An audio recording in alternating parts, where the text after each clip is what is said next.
Hi friends, in this video we are going to learn how you can install themes.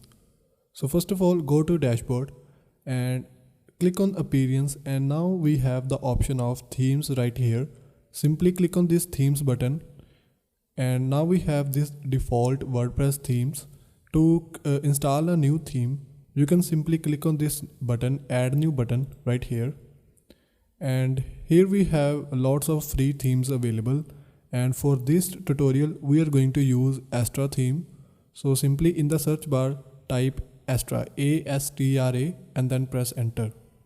And now we have our theme right here. Before we can install this theme, let me show my website. So this is our website looks right now, and let's click on to install button. So now it's installing our theme.